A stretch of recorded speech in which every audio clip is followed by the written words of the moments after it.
When I arrived, Samantha greeted me with a hug that felt more like a pat. Emily barely looked up from her phone. Still, I smiled. I convinced myself it was just awkwardness. The house smelled of reheated takeout and tension. "Make yourself at home," Samantha chirped, leading me into a small living room filled with boxers. When she first moved in, Claire Mitchell truly believed she had found a family. Samantha hugged her sister at the door, smiling brightly, while Emily jumped up, dragging Claire around to tour the new room. They had prepared especially for her. The room was small, the lighting warm, a few posters of Emily on the wall, but Claire didn't care. Family was enough for her. For dinner that night, they ate stew and fresh bread. Samantha laughed. Emily chattered about school. Claire thought to herself, maybe I've finally found a place to belong. But, like every first rain of the season, the first drops were always sweet, and the storm came later. Just a week later, the little things started piling up. One morning, Samantha was rushing around saying casually, "Please watch Emily for me. I have an urgent meeting." Claire nodded without hesitation. The next time, it wasn't a request. It was an announcement. "I'm leaving Emily with you this afternoon, so you can clean the house for me. The carpet's really dirty." And so, the chores became the default. Claire went from honored guest to nanny, then housekeeper without realizing it. Breakfast for Emily, pick up and drop off at school, laundry, even paying the gas bill while Samantha was stuck with a paycheck. The first time Claire used her card to pay the bill, Samantha smiled. "Thanks, honey. I'll pay you back next month." But the next month came and went, and that promise was gone with the wind. Claire didn't care, she told herself. Families are supposed to support each other. But then, when the electricity, water, and even internet bills all slipped into her name, Claire began to feel guilty. Samantha was no longer as warm as she had been in the beginning. She was busier, more distant. Sometimes, Claire would walk into the kitchen and see Samantha and Emily laughing and talking. But when she saw her, the atmosphere would freeze. Worse, Emily, the niece who had always been attached to Claire, had changed. She began to ignore Claire's reminders. When Claire asked Emily to pick up her toys, she pouted. "You're not my mother." Another time, when Claire tried to correct Emily's homework, she threw her notebook on the table. "Mommy told you not to interfere with my studies." Each word was like a sharp needle stabbing straight into Claire's heart. However, Claire still tried to endure. She found reasons for each small wound. "They're busy. She's a teenager. I must be too sensitive." She comforted herself with homemade dinners, reminding herself that I'm helping, that there are conflicts everywhere. But deep inside, little by little, trust was cracking like old paint on a wall that hadn't been painted for a long time. The climax came one rainy evening. When Claire finished cleaning the house and heard Samantha whispering to a friend on the phone in the living room, "It's convenient for her. Someone to look after Emily for free, and it saves her bills." The words were like a cold knife sliding into Claire's chest. She stood frozen behind the kitchen door, still holding the wet mop. At that moment, Claire Mitchell, the woman who had overcome the pain of losing her husband to believe in family again, understood that she had never truly been welcomed. I quietly retreated to the small room, my hands still shaking. That night, I couldn't sleep. I lay on the makeshift bed, listening to the rain patter on the roof, listening to Samantha and Emily's intermittent laughter coming from the living room, like cold scratches on my weary endurance. I had cleaned the house, paid the bills, loved Emily like my own child, and in return, I was just a temporary solution. The next morning, I tried to act normal. I made breakfast as usual, pancakes and strawberries, Emily's favorite. She came down to the kitchen, didn't even look at me, just muttered, "Thank you," and walked past me like I was air. Samantha barely said hello. She texted and texted all morning, only glancing at me when I offered to pay for this month's internet bill. "Oh, if you want," Samantha said, her voice as light as if she were receiving a freebie. That was the moment I realized it was all a transaction. Not family, not love, just convenience. I started paying more attention. I saw the way Samantha hurriedly hid documents whenever I walked into the room. I saw the whispered phone calls late at night, the thick envelopes shoved into drawers. One afternoon, as I was folding laundry, I accidentally dropped a stack of papers. A business incorporation bill, an office lease, Samantha's name on it. I flipped through a few pages. The initial investment? Where did it come from? My eyes darkened as I saw the bank statements. The money had been taken from the joint account that I had contributed to, and sent directly to Samantha's personal business fund. No question. No thank you. No look of gratitude. I stood frozen, in the middle of the room, feeling as if I had been pulled from a bad dream. I wasn't just a free babysitter, as Samantha had joked. I was an interest-free bank, an unconditional patron, blatantly exploited and most painfully. Emily had been taught to see me that way too. That night, I decided to leave. Without warning, without explanation, without permission. I quietly packed my things. There wasn't much. A few old clothes, a photo album I'd brought from my old house, and the small ceramic vase Harold had given me on my 35th birthday. Each item, each time it was folded into the suitcase, felt like a breath of air in my heart. I waited until late at night when Samantha and Emily were fast asleep. I wrote a short note. "Thank you for letting me stay. I wish you both happiness." I placed it on the kitchen counter, right next to this month's electricity bill I'd just paid. I dragged my suitcase out the back door. Outside, a light drizzle fell. The streetlights cast my shadow on the paved walkway. I didn't look back as I opened the car door. My hands shook, not because of the cold, but because a deep part of me had just broken a string that had bound me to blind faith for so long. I was no longer the carrying sister of someone's family. I was no longer the silent shadow standing behind other people's lives. I returned to my old house, which had once been a source of sorrow, but now suddenly was salvation. I turned on the lights. The house smelled musty, the walls peeled, the wooden floors creaked underfoot, but it was mine. The cold seeped through the cracked windows, but I felt strangely warm. I dropped my suitcase in the middle of the empty living room. I took off my shoes, sat down on the floor, and for the first time in months I smiled. A small, silly, but genuine smile. I thought I found my family, but I found myself, and that was the first step of a whole new life. The next morning I awoke up in the cold of the old house, my shoulders stiff from lying on the worn sofa. There were no hurried footsteps, no calls for help, no sighs of boredom from anyone else. Just me and the creaking of the wooden floorboards under each step. I made myself a weak cup of coffee, stood by the window looking out at the abandoned garden full of weeds. I used to hate this silence. It reminded me of Harold gone, of the empty house. But this morning, the silence tasted of freedom. A bitter taste, but true. I set to work. I put on gloves, pulled out old trash bags, cleaned the house inside and out, not for anyone else, just for me. The musty curtains were taken down. The peeling walls were scraped clean, ready for a fresh coat of paint. I spent hours on my knees, scrubbing the floors, each wood grain revealing a warm honey brown I'd forgotten. My hands were blistered, my back ached. But every drop of sweat was a reminder. I was rebuilding not just my house, but myself, for a break. I pulled my old sewing machine out of the attic. It was covered in dust, but the needles were still shiny. I'd embroidered handkerchiefs. 4 Emily-made Halloween costumes for the neighborhood kids. I touched the machine like I was meeting an old friend. I started small hand-embroidered pillows. A few simple scarves and soft cotton. They weren't perfect. Some of the stitches were crooked, some of the embroidery thread was missing, but I posted them on a local craft site just to see if there was room in the world for me. That night, as I sat down to eat some microwaved spaghetti, the phone rang. A notification. "You have a new order." I thought I was seeing things a wildflower. Embroidered pillows sold. The buyer left a note. "Such a pretty pillow. It reminds me of my grandmother." I clutched my phone, tears welling in my eyes. Some stranger somewhere saw the value in what I did. Things that my own family had taken for granted day after day. I continued to work. I cleaned the garden, planted sunflower and daisy seeds. I learned to mend myself through each little thing. I gave my online store a simple name. Second Bloom. And customers began to come. Young mothers wanted scarves for their newborns.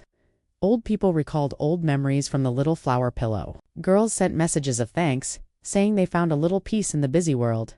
None of them asked how I had been taken advantage of. None of them cared how many nights I had cried in the darkroom. All they saw was me, Claire Mitchell, a woman with skillful hands and an unyielding heart. One fall evening, I sat on the porch watching the pale moon hang low in the sky. The cool wind blew through my hair. Carrying the scent of freshly cut grass and daisies, I realized I was no longer the woman who begged to be loved. I was the one who had rebuilt my life from the rubble. No fuss, no declaration, no need to ask. Permission. Just me, smiling softly in the dark, and knowing that, this time, I had chosen myself. I thought I was done with them. I thought that by rebuilding my life, I had closed that old door forever. But as life often teases us, every unsealed wound will find a way to bleed.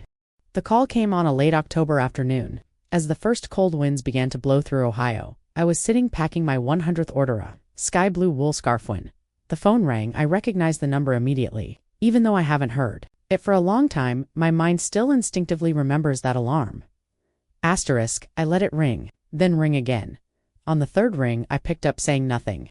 I just let it be, letting her be the first to fill the silence she had created. "Claire," her voice was shaky, strangely distant. I know it's been a long time. I know you're angry, But this isn't what I expected. I just listened. The business failed, she continued, faster, as if afraid that if she slowed down, she wouldn't dare finish. We single quotes read ... really struggling. Bills are piling up. The house is in danger of foreclosure. Emily needs books, clothes. I hate to ask ... But can you help just one more time? Just one more time? The words pounded into my chest, bringing back long nights when I wondered what was wrong with giving so much. I closed my eyes and took a deep breath. When I opened them, I saw the garden I had planted, the handmade orders on the table. How far I had come. I was no longer the woman who had withdrawn money from her savings account to buy cold looks and fake love. No, I said, my voice as calm as frozen lake water. I can't help you. The other end of the line was deathly silent. Claire, Samantha whispered, as if she spoke softly enough, I would soften like the times before. You don't understand. Emily needs you. Emily. The final blow, the final blow. I laughed softly, a laugh that hurt more than my tears. Emily doesn't need me, I replied. She's been taught for a long time that I'm just a means. You're heartless, Samantha blurted. I hung up. I stood there clutching the phone, my heart pounding not with anger but with relief. It wasn't hatred. It was a boundary. The next day I got a text from an unknown number. Ms. Mitchell, this is Emily. I'm sorry. My mom didn't know any better. I miss you. I really do. I read the text over and over again, my heart twisting. I knew Emily wasn't entirely at fault. She was a product of an environment where love came with conditions and expectations. But I also knew that kindness doesn't always mean going back to people who stabbed you just because they cried when you left. So I replied, just one simple line. I'll always love you, Emily, but I have to love myself too. Nothing more. Number. Promises no opening the door to being taken advantage of again. That night I packed another woolen scarf, not for them. For me, because for the first time in years, I understood that true kindness is not about saving others by drowning yourself. True kindness is about standing on your own 2 feet, so that if someone really needs you, they have to learn to swim to you, not drag you down. And I smiled, wrapping the handkerchief in silver tissue paper, tying it with a rough rope, a gift. But this time, for myself, a week after Emily's message, I walked out into the backyard with an old coffee mug, the heat rising in the thin mist of an early winter morning. No more ringing phones, no more fake sad messages, just the sound of the wind blowing through the rose bushes I had replanted. I sat down on the wooden bench. I had fixed myself months ago, feeling like I could breathe fully for the first time in my life. These days, silence was no longer scary. Silence became my best friend, reminding me that I was still here, still alive, and that I didn't need to be beholden to anyone. That was also the morning I received a letter from Emily, not a hasty text, not a cold email, a real envelope in a familiar yet childish scrawl. I held the envelope in my hand, shaking slightly. I knew that opening it would bring up a lot of emotions I wasn't sure I was ready to face, but at the same time, a part of me knew I was. Stronger than I thought. The letter was short, just a few lines. Claire, I'm sorry. I miss the afternoons you cooked cookies. I miss the times you helped me with my homework without yelling. I miss the feeling of being loved without having to do anything to deserve it. I'm sorry I let Mom upset you. I'm sorry I didn't say anything. I love you, Emily.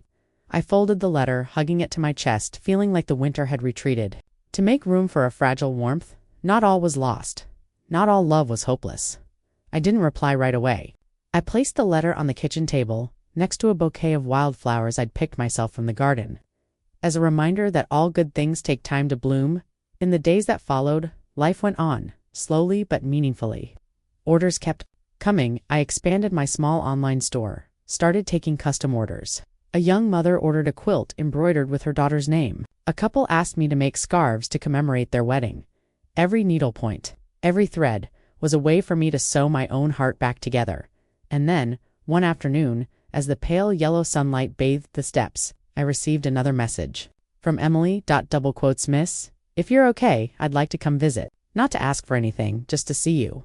That's all. I stared at the words for a long time. I learned that forgiveness is not forgetting. Forgiveness is putting down the burden and moving on, with a more sober, more clear vision. I texted back just 3 words, I'm ready. The day Emily arrived, it was cold, the last leaves trembling on the tree branches in the front yard. The little girl, now a young woman, stood awkwardly with her small backpack and her eyes red. I opened the door. No blame. No need to explain. Emily rushed into my arms, hugging me so tightly that I had to laugh through my tears. We didn't say much. We sat in the kitchen drinking tea, sharing a plate of cinnamon cookies I'd just baked. No need to say sorry anymore. No need to rehash the past. Love, when it's truly pure, doesn't demand perfection. It just demands presence. And I was there. Not as a permanent support, not as a lifeline, but as a woman who has learned to love herself first, so that she can love others properly.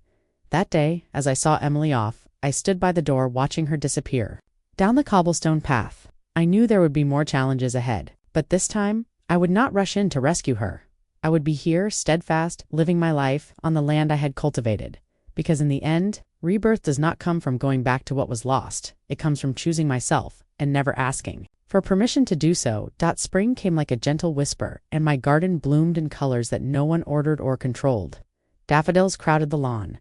Lavender bushes gave off a gentle scent whenever the wind blew through. I stood in the middle of the garden, my hands dirty but my heart light, feeling like I had just stepped out of a fairy tale that I had written for myself. No more heavy sighs from a strange house. No more eyes measuring my worth with bills and needs. Just me and this small piece of land, where every scratch of my old life had been covered with new green shoots.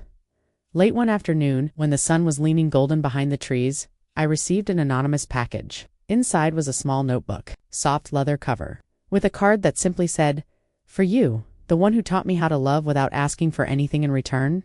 I smiled. The wrinkles around my eyes seemed to smile too. I knew that not all wounds leave ugly scars. There are wounds that, when cared for with self-respect and love, will bloom. That night, I lit a small candle, sat by the window, and wrote the first lines in my notebook. I don't need to be chosen by anyone else. I choose myself. And in that moment, I knew that I was completely free from manipulation, free to love without losing myself. Every flower season, I remind myself, true love does not require blind sacrifice. True love begins with the heart that knows how to heal itself. And this time, I choose to love my life with all the freedom I have regained. Thank you for staying until the end. Sometimes leaving is the bravest act of love. For yourself, not every battle has to be fought. Not every place is worthy of your heart. If you have ever chosen peace over pain, know this: you are not broken. Please don't forget to like, share your thoughts in the comments, and subscribe for more stories of strength and new beginnings. Your voice matters here.